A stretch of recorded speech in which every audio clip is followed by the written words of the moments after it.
Hey, I'm Andrew, and I'm joined by Anthony Llewellyn, who is the chair of the SA Met Accreditation Committee, but a long-standing interest in medical education and psychiatrist by training. We're here at Prevocational Conference 2023, and we're going to talk a little bit about some of the great things that we've heard and why we keep coming back to this conference. So follow along for that. So Anthony, you've done, I think we worked out, about eight conferences. Yeah. I've done about 4. Yeah. You've even organised one of these back in Hunter Valley. 2014, I think it was. My first Prevoc conference as an intern. Why do you keep coming back as a medical educator? I think the main reason for me to keep coming to these conferences, Andrew, is the networking. There's a scientific program, there are workshops, and they're all good and you can learn from those things, but it's also like that just unique opportunity to catch up with all the other people in the various states, territories, New Zealand that are doing like work to what I'm doing. So I've just taken on the role of chair of accreditation for SA Met, so I've managed to catch up with my equivalents in all the other jurisdictions and find out where they're up to. So that's really vital for me. Yeah. I always think, I don't know what I'm going to hear, but at least I know I'm going to meet some people and get some ideas. Absolutely, yeah. And I think particularly with medical education, accreditation stuff, there's often a lot of people working in small teams, or even if you're regional remote, often in isolation or just in pairs. Yeah. And you can feel like you're fighting the good fight, but reasonably unsupported and alone.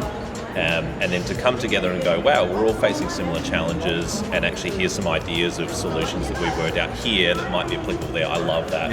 And it's such an openness. Especially for me, because those people who know me, I'm a super collaborator, almost to the point of being annoying. And so I like to sort of go up to people and say, look, we're doing this, what are you doing? Can we work together on this? Yeah. I think at the moment there's a really good opportunity with the national framework to actually do things across states and territories, like have the same training for surveyor teams, because we're now going to be accrediting the same standards, so why not? Yeah. So that's been a great opportunity for me, this conference. Yeah. Let's talk about our top 3 takeaways. What's number 1 on your list? I think we've both got one that's the same on our list, which is AI. Unsurprisingly, there's been a strong focus on that. We just had the new, like last week, I think the new stuff around ChatGPTs came out, and that was very topical. And so I guess for me, AI in health and medical education is inevitable. We need to understand that there are risks involved, particularly around privacy and consent and things like that. And I think we have to, as medical educators, we have to actually start to become comfortable with these tools, because they can help. For example, the best example was given was around assessment. You can use ChatGPT now to grade things and assess things and take some of that mundane workload off your hands. So, I could see us potentially putting survey report data through ChatGPT to get some themes out of it and assist us in some of our work. And so that would be number 1. I'd agree with that. And I really loved Alex Jenkins, who's from WA, and Josh Kafur, who I know a little bit from Adelaide, their talks about just kind of finding the place now and in the future of AI, and I caught up with them separately, so you can check out that video soon. But the big takeaway was like, don't fear it, it's coming. It's not going to replace doctors, it's just going to actually aid and replace some of the work that we do that we're actually not as well suited to as a machine, so that we can focus on the human element much more. And for me, that was quite inspiring and a little bit reassuring. Yeah, absolutely, yeah. What's number 2 on your list, Anthony? This thing actually happened in the last session of the final day. Fresh info. Yeah, Steve Adelson from the medical board was presenting some data from the National Medical Training Survey, and 2 takeaway messages. The interesting thing for me is that apparently managers are no longer nearly as bad bullies as all the other people in the system. Good job, managers. Progress.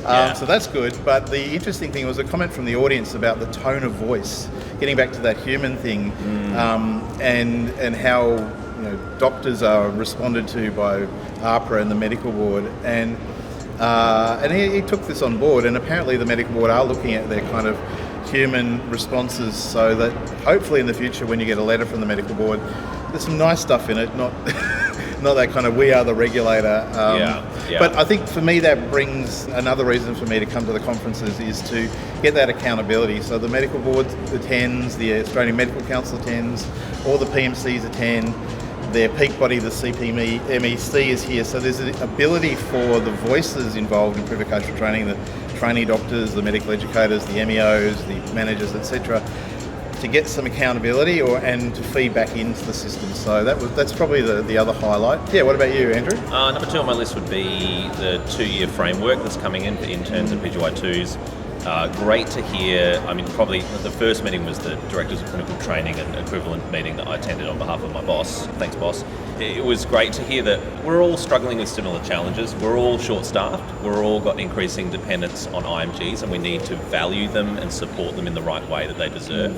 And we're all faced with the challenge of this new framework, but also opportunity that it presents to bring about some new improvements and hopefully higher standards of supervision and assessment.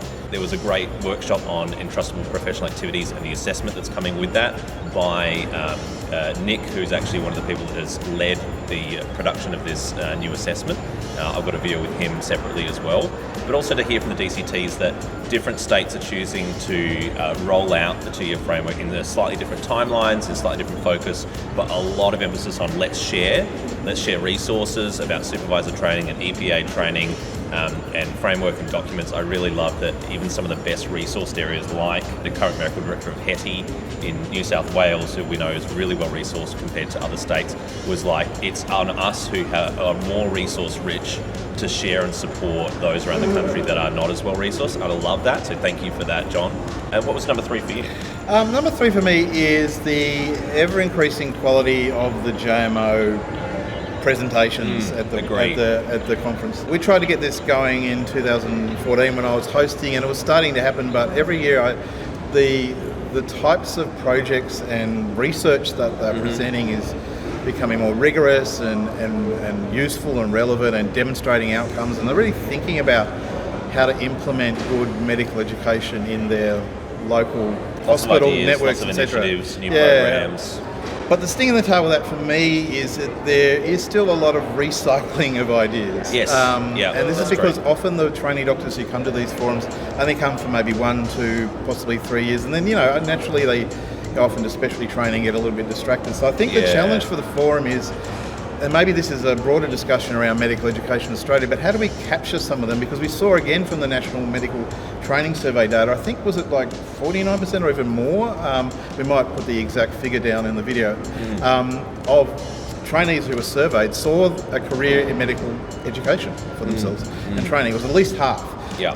So how do we actually get some continuum around that so that we're building on ideas rather than, someone reinvents the wheel, as often happens in medical education. That's not just the trainee doctors doing that, to be fair as well. So, the quality of the JMO presentations increase every year, and I think the challenge for groups like SA Met is how do we capture some of that stuff and replicate it and build on it as well. Your third one, I understand, is around medical entrepreneurship, which is something I do with my advanced med coaching careers website, videos, etc. But you thought there was a lot of that theme going to the conference. It wasn't like a named thing, but it was a theme that kind of manifested in a few different ways. And so there were things like Brooke Bullock, who is a pharmacist by training, does medical education, has built a side business with interview training. She's got a video you can check out. And Ash Coxon, GP from Townsville, who's built really now nationally known business on medical career planning, counselling and training, that kind of thing.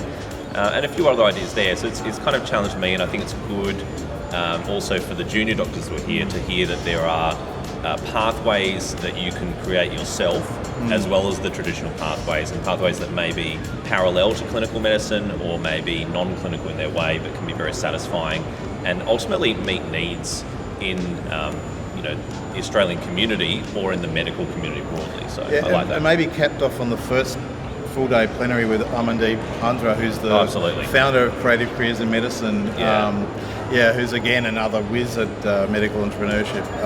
It's interesting how you just certain little sliding door moments happen in your medical career where you get landed with something and it takes you off in a new direction. I think that's going to happen to a lot of trainee doctors into the future. So more and more, I reckon. Yeah, you've given me an idea for a workshop next year. Okay. Yeah. Medical entrepreneurship. Yeah. You can look forward to that. We can do something around that. Yeah. And Prevoc next year is in Darwin.